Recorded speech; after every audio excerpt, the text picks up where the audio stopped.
Pour le continent africain, la perspective d'un possible doublement de la population en 2050 pose un défi alimentaire. Or, la faible productivité de l'agriculture africaine est le véritable facteur limitant qui, s'il n'est pas corrigé, rendra ce défi impossible. On constate qu'en Asie et en Amérique latine, les cultivateurs ont considérablement amélioré leurs récoltes en augmentant la productivité des terres existantes, alors qu'en Afrique, on a cherché à produire davantage en cultivant de plus grandes superficies. Il est plus qu'important de se pencher sur la notion de rendement de nos exploitations agricoles. Est-ce que ce que je produis à l'hectare est l'optimum? Puis-je produire plus à l'hectare? Comment faire pour y arriver? Donc, il ne s'agit pas ici de cultiver pour cultiver, ni non plus d'accroître encore une fois la surface cultivée, mais d'optimiser la surface que je cultive déjà. C'est aussi cela être un professionnel de l'agriculture. Rendement, productivité, performance, compétitivité, dans ce qu'on fait, sont des éléments ayant un impact dans la professionnalisation de l'agriculteur africain. Pourquoi nous insistons véritablement sur la notion de rendement? Parce qu'en effet, il ne suffit pas seulement de cultiver. Encore faut-il être performant et rentable dans ce qu'on cultive. Par exemple, si l'on prend le cas de la production de manioc, quand la Thaïlande produit plus de 15 tonnes à l'hectare, le Brésil ou l'Indonésie plus de 12 tonnes à l'hectare, les pays d'Afrique centrale sont en moyenne à 8 tonnes à l'hectare au mieux. Sachant qu'il y a des pays qui sont vraiment à la traîne. La République centrafricaine, par exemple, et la Guinée sont à un peu plus de 2 tonnes à l'hectare. 2 tonnes à l'hectare quand la Thaïlande, sur la même surface, produit 15 tonnes à l'hectare.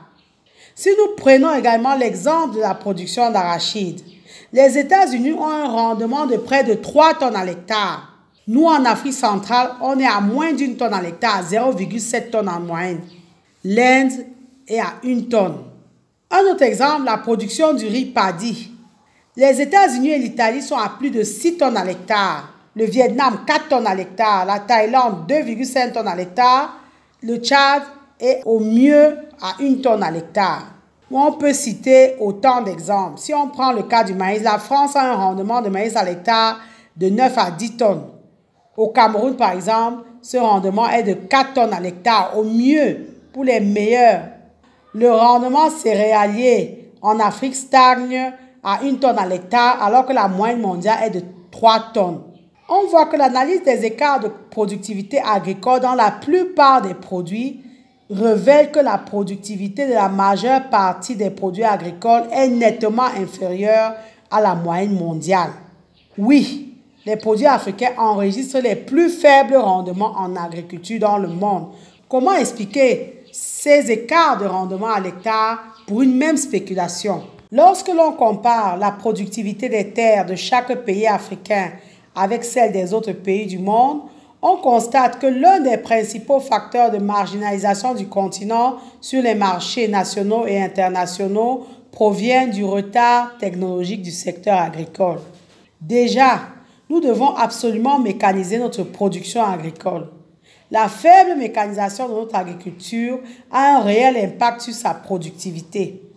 Ce thème a fait l'objet d'une vidéo sur notre chaîne Agri TV Web. Si vous ne l'avez pas encore regardé, nous vous invitons à le faire. Nous vous avons indiqué le lien pour y accéder. Pour travailler un hectare de terre, il faut 40 jours de travail à la houe contre 4 jours avec une charrue attelée. Comme on le constate, il n'y a pas de comparaison en termes de productivité. Aussi, nous invitons chaque agriculteur africain à se donner les moyens de mécaniser son exploitation agricole. Quitte à louer même le matériel, nous ne disons pas forcément d'investir dans l'achat, mais il faut se battre pour mécaniser sa production. Dans la vidéo dont nous venons de parler, nous évoquons quelques pistes de réflexion en termes d'organisation pour arriver effectivement à mécaniser sa production. Maintenant, revenons au rendement. Plusieurs éléments ont un impact sur le rendement et la performance que vous allez enregistrer dans votre exploitation agricole. Premièrement, la semence. Deuxièmement, les engrais. Troisièmement, les pesticides ou produits phytosanitaires qui comprennent herbicides, fongicides, insecticides, etc. Quatrièmement, le suivi de votre exploitation. Cinquièmement, les techniques culturales, dont la façon de s'aimer. On pourra également aborder d'autres aspects tels que l'irrigation. Dans la présente vidéo, dans cette vidéo-ci, nous allons vous parler en première partie essentiellement de deux éléments, des semences et des engrais. Les autres points feront l'objet d'une prochaine vidéo.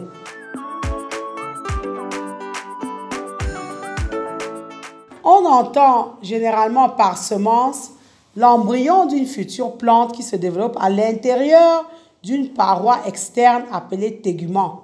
La définition générale de la semence englobe également les matériaux de plantation tels que les boutures, car elles servent à propager les variétés de plusieurs plantes. Avec ce type de matériaux de plantation, une nouvelle plante se développe à partir d'un morceau de la plante mère. Par exemple, une bouture, un tubercule, une plante grimpante ou un bulbe. Tout commence par la semence. Quand on parle donc de semence, on se réfère in fine au premier intrant agricole dans le sens où sans semence, aucune activité agricole n'est possible. En d'autres termes, c'est ce qui donne son identité à la culture. Les semences sont l'un des facteurs qui influent le plus sur le rendement des récoltes. La formule est simple. Si vous avez des semences de qualité, vous aurez des rendements de qualité. Donc, c'est au niveau de la semence qu'il faut véritablement agir. On sait que des agriculteurs ont quasiment doublé, voire triplé leur rendement en changeant de semence. Plus de 90% des semences utilisées par les agriculteurs du continent africain proviennent de semences conservées, des marchés locaux, des amis, voisins et d'autres systèmes semenciers traditionnels. Donc, on constate qu'il y a moins de 10% de semences de ces agriculteurs qui proviennent d'un secteur semencier officiel. Les agriculteurs d'Afrique subsaharienne rencontrent divers problèmes liés aux semences. Les semences contrefaites, les mauvaises récoltes et la baisse des rendements, ainsi que le manque d'accès aux divers types de semences ou aux variétés recherchées particulièrement. Il y a beaucoup de débats et de mauvaises informations autour des semences. Déjà, il faut noter qu'il existe plusieurs types de semences. Essayons d'y voir un peu plus clair. Les semences traditionnelles, également appelées semences indigènes, semences locales ou semences des agriculteurs, ont été sélectionnées par les agriculteurs sur de nombreuses générations pour leurs caractéristiques particulières. Elles sont normalement bien adaptées à l'environnement naturel et culturel dans lequel elles ont été cultivées. Les agriculteurs reproduisent ces qualités dans une variété en sélectionnant les plantes qui les intéressent à la récolte, puis en les conservant et en les plantant. C'est ainsi que les paysans ont amélioré les cultures pendant des milliers d'années. Et donc, cela est en grande partie à l'origine des diverses cultures vivrières que nous cultivons et que nous consommons aujourd'hui. Nous avons également les semences génétiquement modifiées. Les plantes génétiquement modifiées sont des plantes dont l'identité génétique a été modifiée par des techniques de manipulation génétique. Dans la majorité des cas, la modification génétique vise à introduire dans une plante une propriété que l'on ne trouve pas à l'état naturel dans les espèces végétales. Contrairement à d'autres types de sélection, les techniques de modification génétique peuvent permettre d'introduire des propriétés d'espèces non apparentées dans le patrimoine génétique d'une variété. On a par exemple des propriétés introduites par la modification génétique dans les cultures vivrières qui incluent la résistance à des ravageurs, des maladies ou des conditions climatiques particulières telles que la sécheresse, la réduction du niveau de détérioration de la plante, la tolérance aux intrants chimiques tels que les herbicides spécifiques et le nombre accru d'éléments nutritifs. Jusqu'à présent, toutes les cultures génétiquement modifiées produites dans le monde ont été améliorées, soit pour résister aux insectes, soit pour être tolérantes aux herbicides, ou alors les deux, avec un pourcentage très faible consacré aux autres caractéristiques. Parlons de semences hybrides. Une variété hybride est une semence développée à partir du croisement contrôlé de deux parents de la même espèce. Le résultat de ce croisement s'appelle cultivar hybride F1 ou variété hybride. Cette sélection vise à développer les nouvelles caractéristiques recherchées de façon prévisible. Il s'agit de caractéristiques pouvant être difficilement obtenues au moyen d'une pollinisation libre. On a par exemple les semences de maïs hybrides. Nous avons également les semences améliorées. Les semences améliorées ou modernes sont celles obtenues après un processus systématique et scientifique de sélection et de reproduction. Les sélectionneurs de plantes changent les caractéristiques de plantes afin d'obtenir les caractéristiques souhaitées et accroître leur valeur. L'augmentation du rendement des cultures est l'objectif principal de la plupart des programmes d'amélioration des plantes. Mais les autres avantages des nouvelles variétés développées incluent entre autres l'adaptation à de nouvelles zones agricoles, une meilleure résistance aux maladies ou aux nuisibles, un calendrier agricole modifié, une meilleure efficacité dans l'utilisation de l'eau. Donc, ce sont les semences améliorées sur lesquelles les agriculteurs devraient s'appuyer si on veut jouer sur l'augmentation du rendement des cultures. Parce que c'est un des objectifs principaux de la plupart des programmes d'amélioration des plantes. Donc, ça, c'est l'objet des semences améliorées, hein, jouer sur le rendement. Donc, ce sont ces semences-là qu'il faudra essentiellement rechercher. Nous avons également, et enfin, les semences à pollinisation libre. Les variétés à pollinisation libre sont produites par pollinisation croisée au sein d'une population de plantes ayant des caractéristiques et une apparence généralement reconnaissable et uniforme. Cependant, il existe généralement une certaine variation au sein de la population, ce qui donne lieu à une plus grande diversité génétique dans la variété. On constate ainsi que les agriculteurs africains doivent se donner les moyens d'avoir accès à des variétés de semences améliorées qui soient capables de supporter les conditions difficiles en plus d'être adaptées aux conditions environnementales locales et de répondre à leurs besoins de consommation et de marché. Les semences améliorées, encore appelées semences certifiées, vont leur permettre de multiplier par 2, 3, 4 et même plus leur rendement. Malgré les avantages évidents des variétés améliorées, notamment en termes de rendement, leur utilisation dans les systèmes agricoles de subsistance doit être évaluée avec prudence. Parce que ces variétés améliorées sont généralement des produits commerciaux.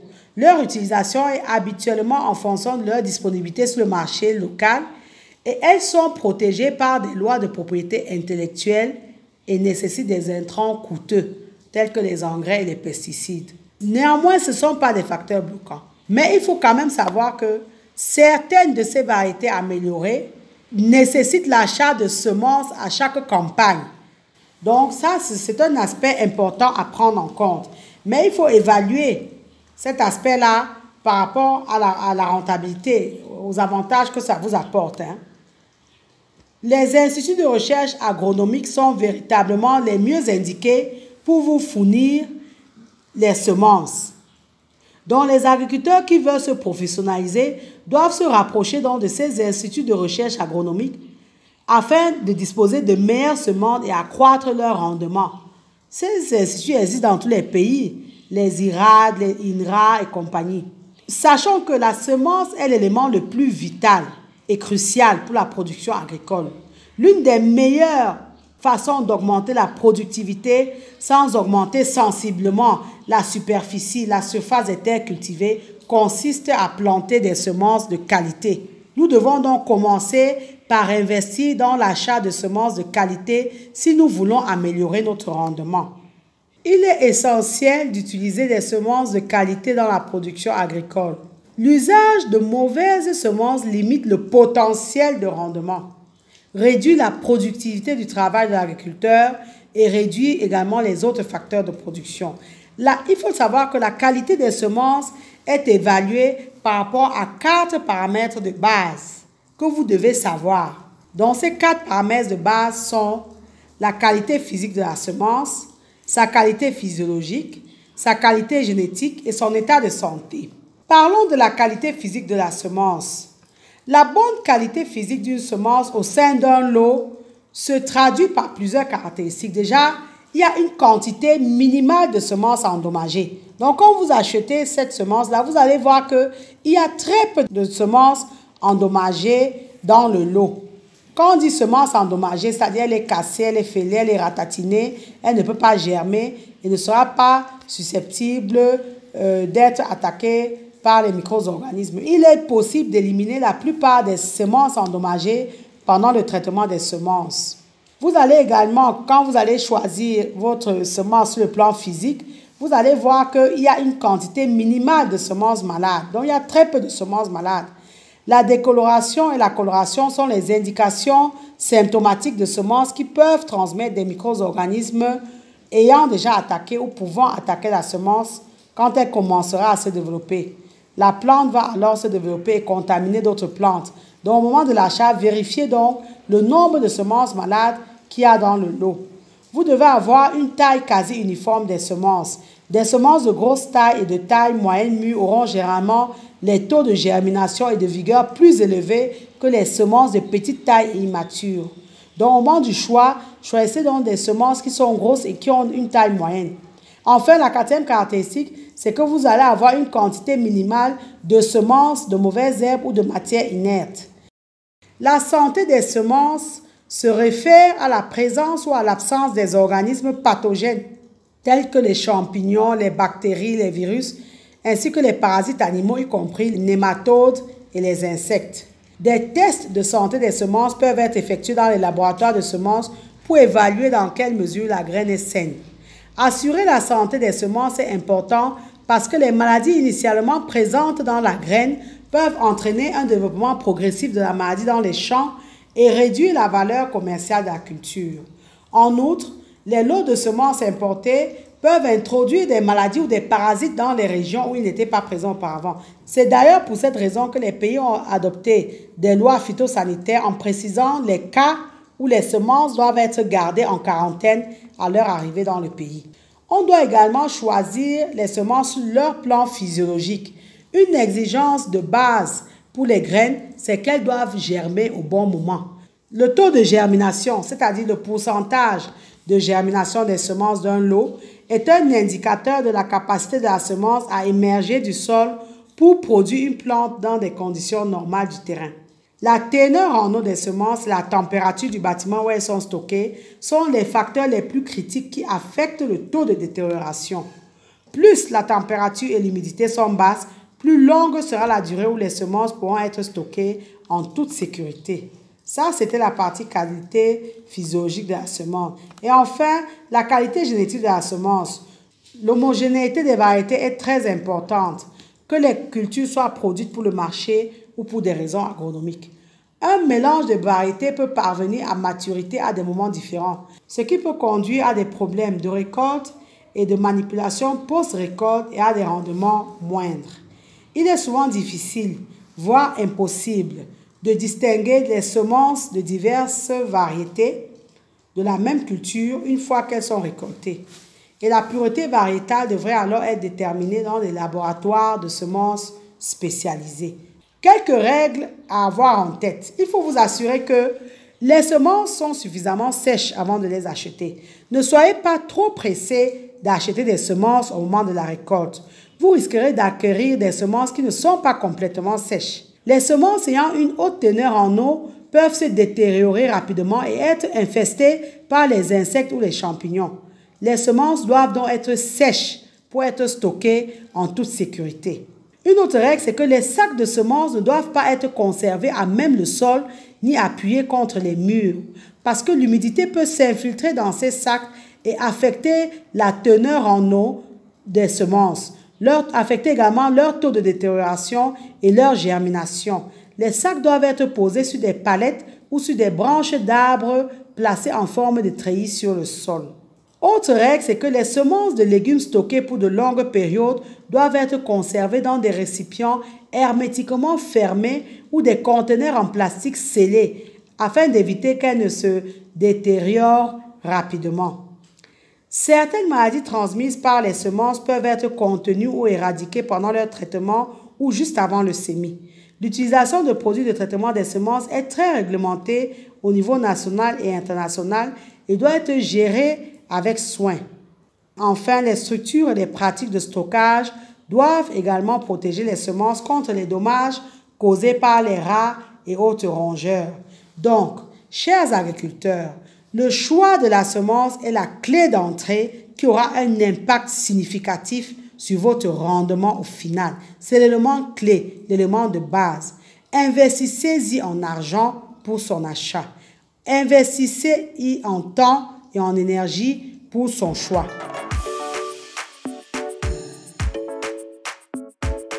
Un engrais est une matière organique ou minérale qui a pour vocation d'apporter des éléments nutritifs aux végétaux, plantations ou cultures céréalières. Les engrais comblent des carences. Ils accélèrent ou stimulent les croissances dans le but final d'accroître fortement les rendements quantitatifs ou qualitatifs des cultures.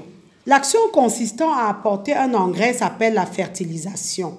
Comme vous le savez, on l'a évoqué dans plusieurs vidéos sur cette chaîne, les plantes ont essentiellement besoin de 3 éléments principaux, l'azote, le phosphore ou le potassium. Il faut savoir que les engrais sont des fertilisants qui agissent sur les végétaux, tandis que les amendements sont des fertilisants qui orientent leurs actions sur la structure même du sol. C'est pourquoi vous allez toujours entendre parler d'amendement du sol. Les engrais organiques proviennent la plupart du temps des déchets végétaux, donc les résidus verts, les composts. Ils proviennent également des déchets animaux, dont tout ce qui est fumier, lisier, purin. Les engrais minéraux sont issus de l'industrie chimique et de l'exploitation de gisements tels que les phosphates ou la potasse. Il faut savoir que les agriculteurs africains utilisent beaucoup moins d'engrais que leurs homologues des autres régions du monde. Les champions étant bien entendu les pays industrialisés. L'utilisation d'engrais en Afrique n'atteint pas le 10e de la moyenne mondiale. 5 pays en Afrique, l'Éthiopie, le Kenya, l'Afrique du Sud, le Zimbabwe et le Nigeria, consomment à eux seuls près des 2/3 de l'engrais utilisé en Afrique, principalement dans les secteurs de l'agriculture commerciale et des exportations. L'utilisation négligeable d'engrais par les exploitants agricoles africains a un impact sur leur rendement agricole. On va dire que ceci s'explique par plusieurs raisons. Déjà, le coût des engrais chimiques. Les agriculteurs africains sont dépendants des engrais importés, ce qui fait que on paye de 2 à 6 fois le prix mondial moyen des engrais quand on arrive à s'en procurer. En effet, les coûts de transport de ces engrais sont élevés. Pourtant, il faut savoir que même une légère augmentation des quantités d'engrais utilisés, qu'il s'agisse d'engrais à base d'azote, de phosphore ou de potassium, peut avoir des effets spectaculaires sur le rendement. Il est ressorti d'une étude réalisée en Éthiopie que l'ajout sur chaque plante d'environ 1 cuillerée d'engrais chimiques a entraîné la croissance exponentielle du rendement de millet. Les agriculteurs africains doivent donc maîtriser l'utilisation des engrais et s'en servir. Ils doivent savoir que les engrais doivent apporter en juste proportion 3 principaux éléments. Les éléments de base appelés macronutriments, dont l'azote, symbolisé par la lettre N, le phosphore, symbolisé par la lettre P, le potassium, symbolisé par la lettre K. Vous allez entendre parler des engrais ternaires de type NPK. Donc, si ces 3 macronutriments sont associés, vous entendez parler des engrais binaires. Si vous avez l'association de 2 de ces types de nutriments, donc les NP, NK ou PK. Vous allez également entendre parler des engrais simples qui sont constitués d'un seul de ces éléments, dont les engrais azotés, les engrais de potassium ou des engrais phosphorés. Les engrais apportent également des éléments secondaires tels que le calcium, le soufre et le magnésium. Ils apportent enfin des oligo-éléments tels que le fer, le manganèse, le cuivre, le zinc, le bore, le chlore, le sodium, cobalt, silicium, etc. Donc, il est important que la qualité du sol soit connue et maîtrisée avant de procéder à la fertilisation. Les éléments secondaires se trouvent habituellement en quantité suffisante dans le sol et ne devraient être ajoutés qu'en cas de carence, sachant que la plupart deviendraient toxiques à l'excès. Pour empêcher donc que les récoltes ne diminuent, ou plutôt pour augmenter les récoltes, il est donc essentiel quand le sol est pauvre ou épuisé par l'agriculture intensive de le restaurer en y intégrant de l'azote, du potassium, du phosphore et d'autres minéraux absorbés par ces plantes. L'association de l'agriculture et de l'élevage est un excellent moyen de disposer d'engrais organiques. Comme on le voit dans ce tableau, l'azote, le phosphore et le potassium sont contenus dans de nombreux déchets organiques.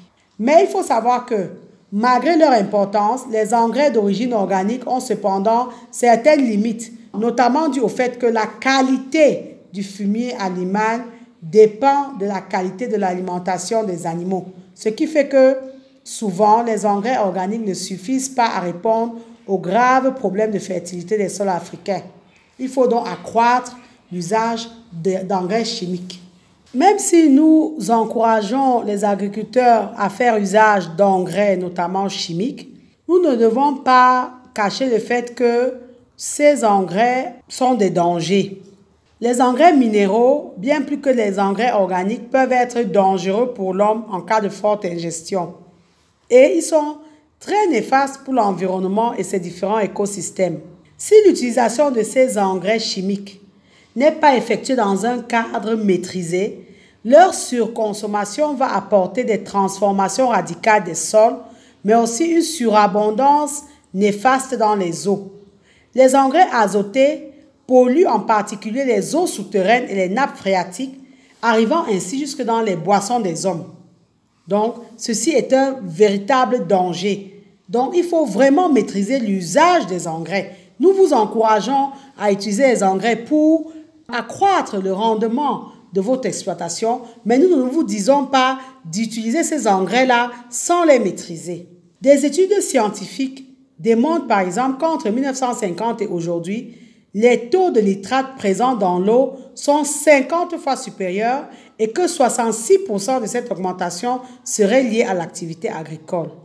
On a un autre souci lié aux engrais, c'est que leur épandage libère également de fortes émissions d'oxyde d'azote à considérer dans les gaz à effet de serre.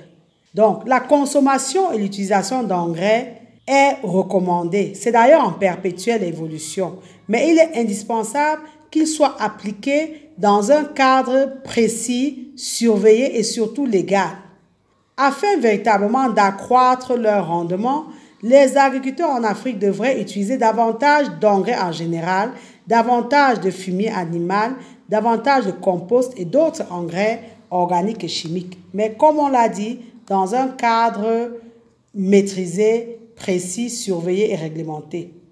Nous devons intégrer l'utilisation d'engrais dans nos pratiques agricoles. On ne peut pas faire autrement si on veut être compétitif.